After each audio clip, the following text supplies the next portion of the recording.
Dhoqqee xaxxabtu hollaan fir obboleeyyan wajjin ijjatu. Akkanatti kunoo kabajatoomni kunoo maatiiwwan kun walitti qabamee.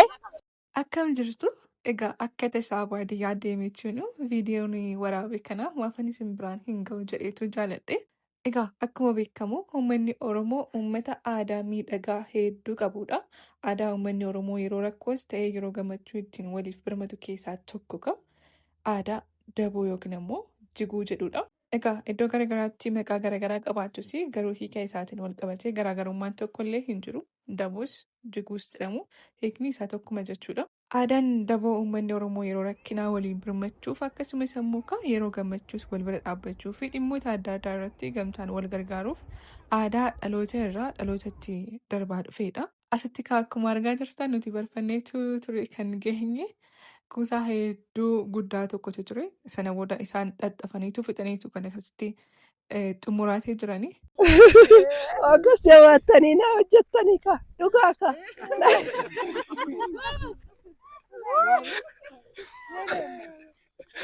Maaloo. Anaftas naafita. Wal faana duuta ishiin dubitta lafarraa. Ayyo kana. Masiidha. Sarati na kumalchisaa.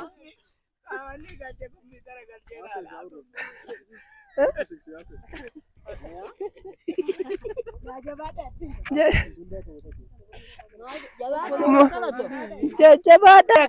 Saatiin deeme jabaadha. Haala jabaadha gooftolatu. Akkam ture mee yeroo keessan immoo. Yeroo keenya hin caxxafuu jabaadha jedhu gooftolatu jedhu akkas gisee keenya. Haala jabaadha. Qaano akkam mee dadhabbii qabaa. በጣም ይበሬድ ደስነሜዳ ስርት ገመቹረን ጠጠምኔ ሲፊጣር Mee an hoggaa darbeeti moo kan baranaatti irra ulfaate? አረ በጣም ይሸጋል ወጋ ደርቤት ሰንበረናትስ በሬድ እንዲሳቱ Dhugaa jettee hoggaa baranaas baay'ee bareeda ture. Akkanumatti uummatuma naannoo koo faana ollaa koo faana wal gargaarree hojjechaa turre. Ammallee isaanuma faana jirra. Haay waan ajaa'ibaati kun immoo kanan kuusuu jammaree ani ji'a waxabajjirraa jammaree aga ji'a maalidha jiini kun ji'a idaarii kana keessa yeroo hunda yookaan idaarii kana yookaan idaariidhuma kana kan xaxxafamus immooyyuu uummatuma naannooftii fi ollaa waliin maatii koo faana taaneetu wal gargaarree waggaatti gisee tokko walitti dhufnee wal gargaarree waliin hojjanna. bareeduma shaggaa wagga waggaan akkanatti si hanga'u gooftani shagguma bakka bareeda. Waan tokko jedhee. Shaggaadha bakka dasna akkaatti walirra deemnee hojjenna gisee hunda bakka hundattu. Ayyee galatoomii waaqayyo haa galatoomu. Maatii kiyyaanis ollaa kiyyaanis walii galteen qabaa waggaatti yeruma tokko kinoo waa mul'atu kun hundi isaaniitu waggaatti gisuma tokko kan na gargaaranii fixadhu. Akkasi waaqayyo haa galatoomu jaalala naman qabu.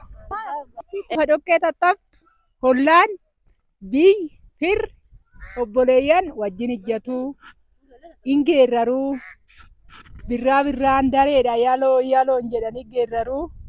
Hoggaa horaa hobboo tora buufataa dachee dadachaafatee tinqee qaqqaabbatee jedhu yoo hoggaa manaa yoo keechummaa giifti bira dhaabbataa baqsaa kana dhaabbatee jedhanii geerraranii sirbisiisanii loo faarsanii biraa deemanii galatoomadha ulfaadha. Akkanatti kunoo kabajatoomni kunoo maatiiwwan kun walitti qabamee mana mucaa kiyyaatti anillee mucoo kanaaf haadha kabaja isaaniitiif hoggaa akkanatti koobota xaxxafuu loonii fi haarsadha. Loon beekamuun dhoqqeedhanii hoggaa faarsan dhoqqee xaxxafanii hoggaa galan loonirraa kaasaa cirrii looyyaa ammaartuu birrii loon malee waasii namaan ta'u birrii jedhanii geerraru hoggaa galan dhoqqee keessa dhiirallee taanaan hoggaa daboo bahe akkanatti geerraran fi aannaniin beekamu warri loonii jechuudha. Akkanumatti ollaan ishiitillee obboleeyyan ishiitillee kabaja argatanii hoggaatti kunoo guyyaa tokko daboodhaan xaxxafuuf dhoqqee kana maatii kiyyaa jechuudha. Galatoomaa. Daboo yeroo wal kadhatan kaa deemuun dirqama miti. Garuu ammoo jireenya hawaasummaa waan ta'eef yeroo rakkoon humnaa ol nama mudate malee hin hafani jechuudha. Namni rakkoon humnaa ol isa mudate nama bakka isaa buufatee yoo ergates hin dhoowwamu jechuudha. Aadaa daboo kanaan egaa hojiilee akka lafa qotuu, mana ijaaruu, midhaan haamuu, dhoqqee xaxxafuu fi kanneen kana fakkaatan kan haammatudha. Akkaataa kanaan egaa uummanni Oromoo wal bira dhaabbachuu gamtaa hojii baay'ee humna baay'een hojjetamuu danda'u karaa salphaa ta'een wal gargaaree daboon hojjetaa tureera jechuudha. Ammas immoo hojjetaatii jira. Irra caalaa kaa daboon kan ittiin beekamu hojiilee qonnaan bultoota qonnaa, facaasaa, haamaa, guuraa fi kanneen kana fakkaatan irratti daboo kan wal baafatan yoo ta'an hojiilee biroo irratti irreeka daboo wal baafachuun hinuma jira jechuudha. Kun egaa aadaa wal gargaarsaa boonsaa uummanni Oromoo qabudha. Egaa duris wal bira dhaabbachuun aadaa keenya kan darbaa dabarsaan dhaalee fi dhaloonnis kan dhaaluu qabu waan ta'eef gamtaan wal gargaaruu aadaa boonsaa keenya kana qabannee dhaloota dhufuuf haa dabarsinu isiniin jenna.